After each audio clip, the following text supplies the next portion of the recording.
అందరికీ ప్రభు పేరట మనవి చేస్తున్నాను.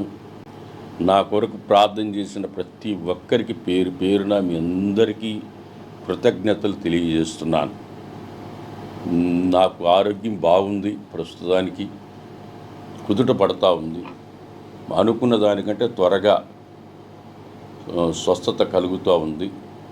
వీలైనంత తొందరలో మీ మధ్యలోకి నేను వస్తాను. బైబిల్లో ఒక వాక్యం నాకు గుర్తుకొస్తూ ఉంది.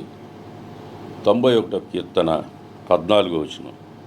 అతడు నన్ను ప్రేమించుచున్నాడు గనుక నేను అతను తప్పించి తిని, అతడు నా నామమును ఎరిగినవాడు గనుక నేను అతన్ని గణపరిచి తిని, అతడు నాకు మొరపెట్టగా నేను అతనికి ఉత్తరం ఇచ్చి తిని, శ్రమలలో నేను అతనికి తోడై ఉంటిని. దేవుడు ప్రేమించే వారికి ఆయన ఎప్పుడు తోడుగా ఉంటాడు. ఈ వాక్యం నన్ను ఎంతో బలపరిచింది, ధైర్యపరిచింది.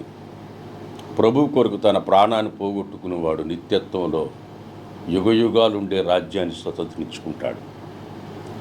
అలాగే ప్రభు కొరకు క్రైస్తవుడు మరణానికి భయపడడు. క్రీస్తు కొరకు బ్రతికితే క్రీస్తు, చావైతే లాభం, బెనిఫిట్. అపోస్తలుడైన పౌలు అంటాడు, మరణం నాకు అది ఎంతో ఆశీర్వాదకరం అంటాడు. ప్రియమైన దేవుని బిడ్డలారా, మరణానికి భయపడేవాడు క్రైస్తవుడే కాదు. నేను 16 ఏట సేవలు అడుగుపెట్టాను. ఇప్పుడు నాకు 60 ఏళ్ళ వయసు. ఈ 60 ఏళ్ల వయసులో పరిగెత్తి సేవ చేశా, నడిచి సేవ చేశా, అనేక ప్రాంతాలకు వెళ్ళి సేవ చేశా. వెళ్ళమన్న దగ్గరికి దైవ సేవకులకు వెళ్ళా, ప్రతి దగ్గర పోయి సేవ చేసి వచ్చా. ఇప్పుడు నాకు ఒక కాలు తీయాల్సి వచ్చింది, రైట్ లెగ్ తీయాల్సి వచ్చింది. ఇప్పుడు వరకు పరిగెత్తా. ఇక మీదట యేసయ్యే నన్ను ఎత్తుకొని నడిపిస్తాడు. ఇప్పటి వరకు నేను పరిగెత్తా, ఇక మీదట యేసయ్యే నన్ను నడిపిస్తాడన్న ధైర్యం నాకుంది. ఆయన ఎత్తుకొని నడిపిస్తాడు.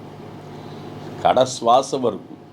యేసన్న గారు చెప్పారు, పిడికిడితో అన్నం తినే శక్తి ఉన్నంత వరకు సేవ చేస్తానన్నాడు.